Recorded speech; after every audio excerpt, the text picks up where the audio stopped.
What's going on, everybody? It's Dog the Gamer here, bringing you guys another Cincinnati Bengals news video. Today, we're going to be talking a bit about some players that have been signed who are ex-Bengals, whether they got cut recently or they got cut a little while ago.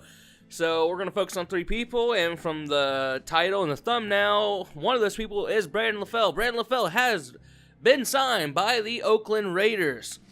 And I've noticed a bit of a theme with the three players we're going to talk about today, so I'm going to just talk about who's been signed and where. Also, recently signed, Ryan Hewitt has signed with the Indianapolis Colts. And Brian Hill has signed with the Falcons. I think I'm noticing a bit of a trend. We play all three of those guys, all three of those teams this year. So, and only one of those actually makes sense in the terms of need on a team, and that is LaFell going to the Raiders. The Raiders need a wide receiver after cutting Martavis Bryant, but I don't think it hurts to get a guy that's on the team you're playing so you can get a bit of an idea what their offensive scheme's going to look like. All three of these guys. Now, what can these guys tell these teams that they don't already know? Well, honestly, I don't think much, considering LaFell was cut early on in the preseason, and the fact that Ryan Hewitt wasn't even used. I don't imagine he learned much about this new offense, considering maybe there would be like 4 or 5 plays in the playbook that actually involve him, considering we've kind of phased out the whole fullback, in our system. And then Brian Hill, I think he might know probably the most out of all these guys, but even then, as a non-starter, he probably doesn't know much. But I have a feeling all three of these guys were brought in with all three of these teams because, each team wants to get an idea. They're all going to talk to the defensive coordinator of that team and, tell them, hey, this is what the Bengals offense looked like during training camp and preseason, to help them game plan against us. But I wonder why all three of these teams did this. I've come to the conclusion that either A, they're just being cautious, which is, the safer route, the safer way of thinking it, or B, teams might be legitimately scared about this offense this year, and they're bringing in players that, quite honestly, they have no need for. In the case of Ryan Hewitt and Hill, the Falcons don't need another running back. I guess it's extra depth, but I'm pretty sure they could have gone out and gotten someone else that probably fit a need of theirs.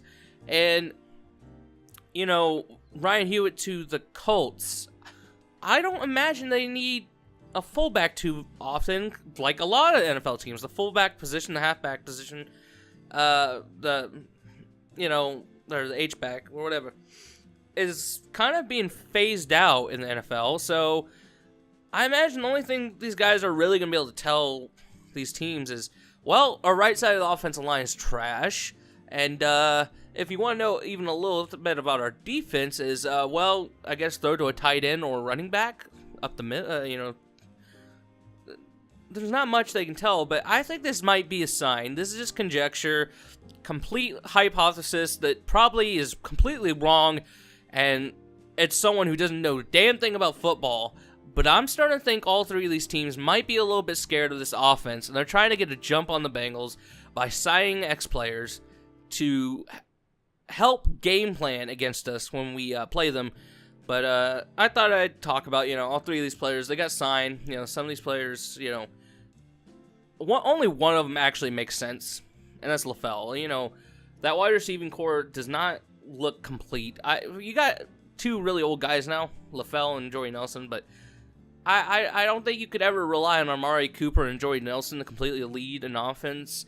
That's why they went out and got Martavis Bryant, but now that he's not on the team, LaFell going to them actually makes sense overall. You got a coach and Gunther, even though he was defensive coordinator, it's an extra friendly face, and that doesn't hurt. So I think LaFell was probably the smartest choice they could have went after. outside of Des Bryant, which honestly, I'm assuming the reason why they're not going after him is the same reason why anyone else is not going after him. They just don't want to deal with his, attitude problems and the headaches with the media storm around him. Like, they just don't want to deal with it at all. So, his performance based on the headache he will give you is just, he does not output to a point like he did with the Cowboys to even warrant putting him on the team. So LaFell would be probably the best wide receiver in the market to go after at this point. But anyway, I wonder what you guys think about these three guys going to these three teams. What do you think? Do you think they were even smart moves for each team?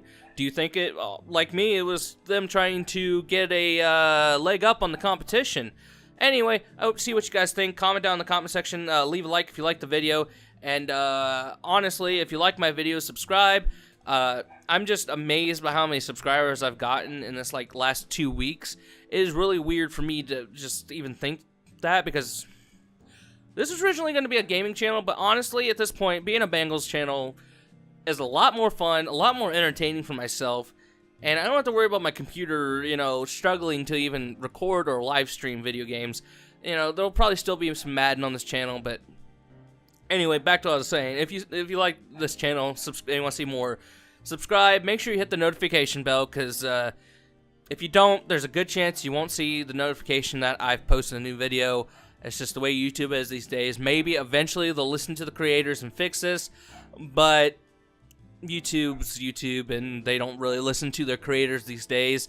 Unless you have a high number. We're talking about, I wouldn't even say PewDiePie numbers, but let's say under him, they're trying to go more towards, YouTubers that have more viral video ability, and let's say TV late night hosts and shit like that.